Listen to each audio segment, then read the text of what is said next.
moving on from these brothers, to talk about another group of brothers. And y'all know I love the brothers, you know, but there's some brothers out here that just, men particularly, you know, just, I don't understand. What was it? Was it Bake? You referred to them as the passport boys, or was that you, Pudge? No, that was me. I call them the passport brothers.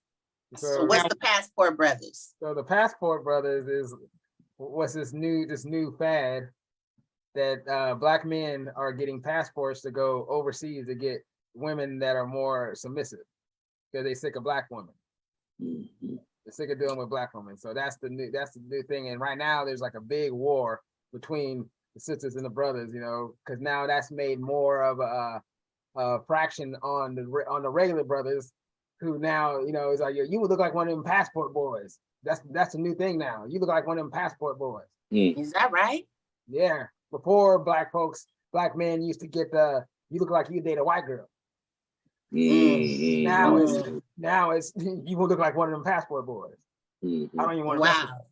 Now, as let me just say, as a passport boy, I was married to a Japanese. Guess what? Women is all the same, Jack. And let me just tell you, ain't no different. You think you're gonna get you a sister a different thing? A woman is a woman, homie. So you better treat her right, cause she'll leave you just like a sister leave you, but with your punk ass.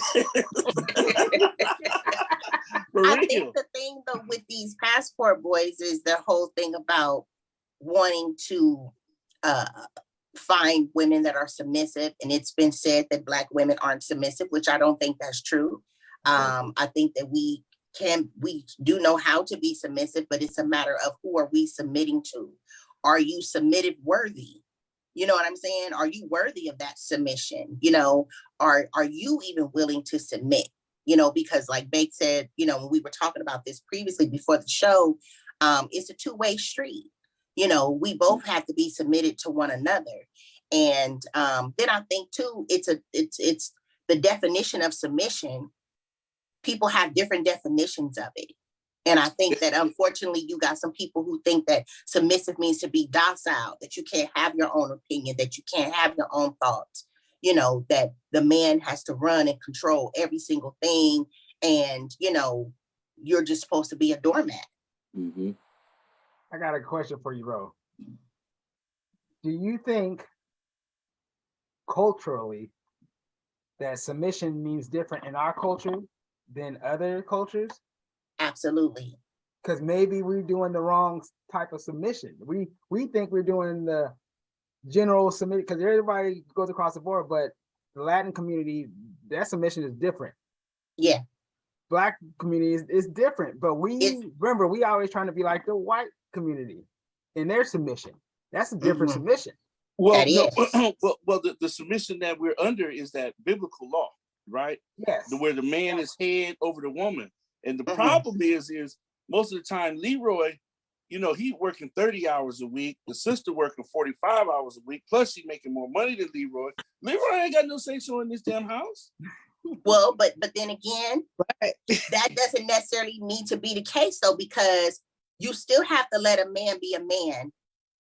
You understand what I'm saying? Okay. Regardless of whatever type of money he's bringing home. But that man, even if he is making less than his woman, okay, he's secure and confident within himself.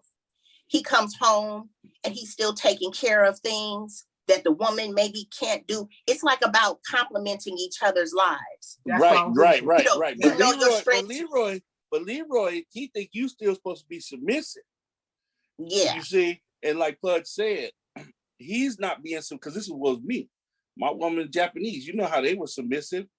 But if you don't reciprocate that same submission, I don't care what kind of woman it is. She is not going for that, man. You got to treat these women right, bro. Or else, you know, you're going to be out there, you know, what they call it, left in the dark. I mean, they're going to leave you, you know? Yeah. Shanae? You know, it's kind of tough for me because, you know, being single and like a strong Black woman and like you know, I've gotten kickback from people, or, you know, met somebody and they felt that I wasn't submissive because like I don't have it all together, but I don't need a man per se. Like I pay my own bills and stuff. So they look at that and I think dismiss a woman because what does she need him for? Yeah, I still need help with this mortgage. I need help with everything. Just because I'm doing it by myself, do I want to do it by myself? No. Exactly. I have been told that, oh, you're too much woman, or, you know, you're not being passive enough. But like you said, so yes, I feel like, yeah, the man can be, if he's working less, because Bridget had shared this with me, long as he's bringing his 50% to the table, whatever that be, if it's his 30 hours and she got her 40 hours, but it's complementing each other, bringing it together, making it work.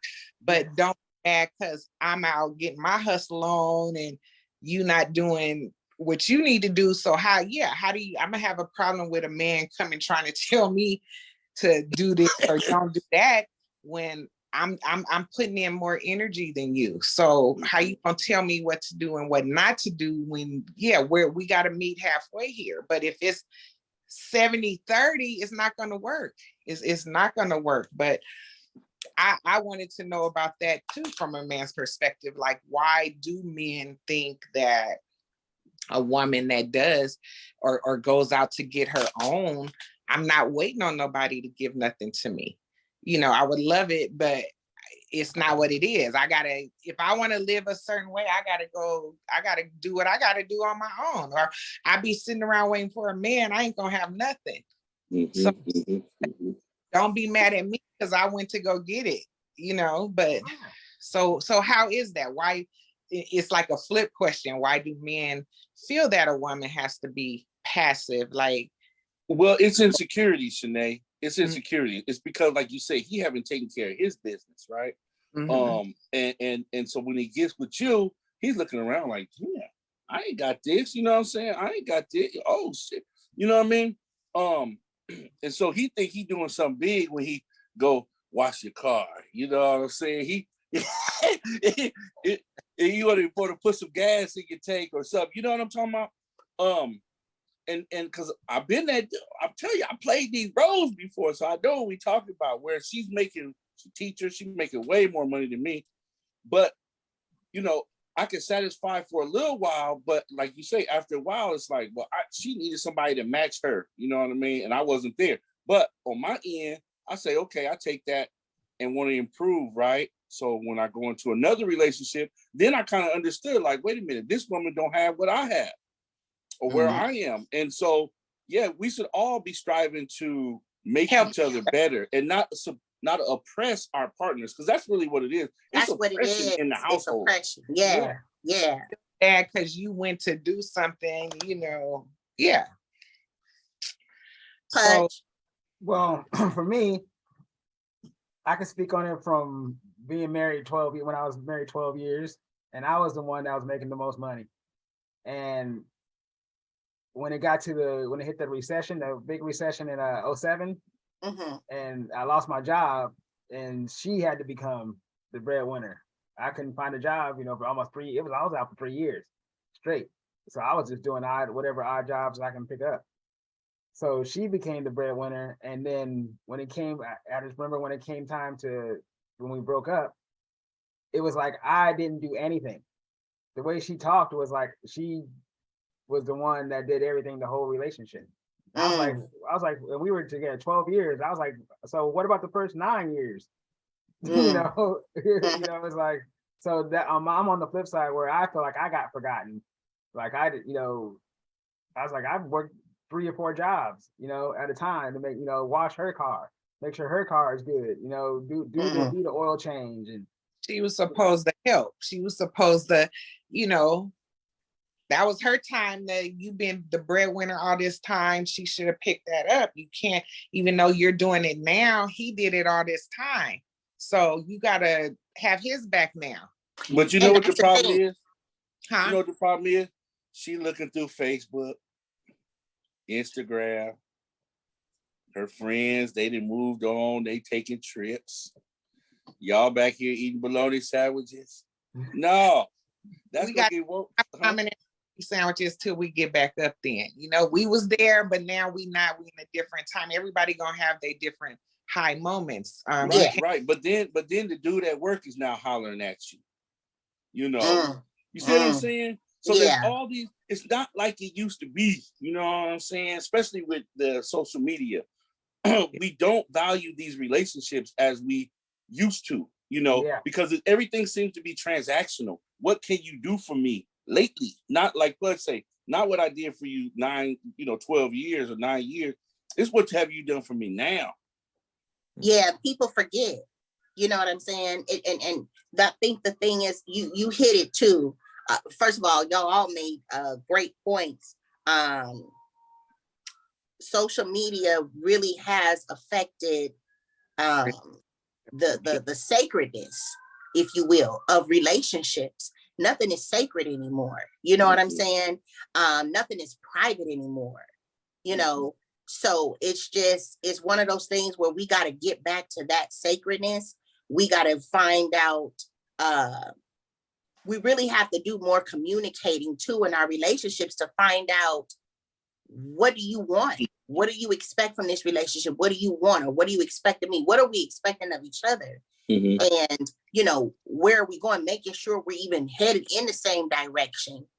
You know, sometimes relationships happen very fast and you don't know that you're not headed in the same direction until you kind of in the midst of it. You didn't put in 2 years, 3 years, you know what I'm saying? So, you know, I think though we got to get back to this topic. We're going to have to come back, y'all, and get back to this topic because I think we're running out of time. And, you know, because it's definitely something that it's a deeper discussion, you know, when this thing about being submissive comes up. And I think, Bake, you hit it on the head about insecurity. But I think we also need to address the insecurities too of women. There's a lot of Black women who haven't felt safe in the midst of Black men, who haven't felt protected, You know what I'm saying? Malcolm X said that the Black woman is the least protected and least respected woman in America. And we see it. And yeah, we definitely see it. So women have had to do, Black women in particular, have had to do whatever they had to do to keep their head above water, you know? And even if they had to do it on their own, and then that kind of makes a woman dive deeper into her masculine. We all have masculine, feminine energy, right? But that'll make a woman really be in her masculine, and then she's not trusting. So it goes so much deeper. It goes really, really, really deep.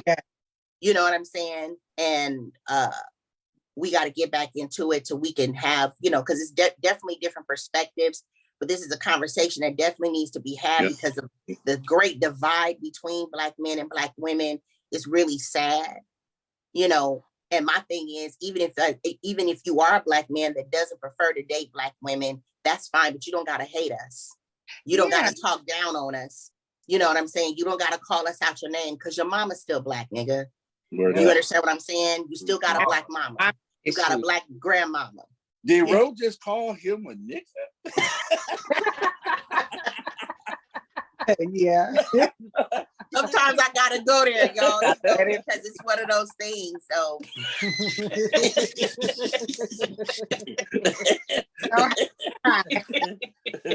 no, y'all. No, it's all good. We are for the people, y'all. Let us know. Also, again, email us at the KPR network at gmail.com. Let us know some topics. And if you'd like to be a guest on the show, we thank you, Shanae Washington, for joining us again. It's always a delight. We look forward to having you back again. Yes. And we just want to send everybody off with a blessed week. Yeah. Peace. Peace.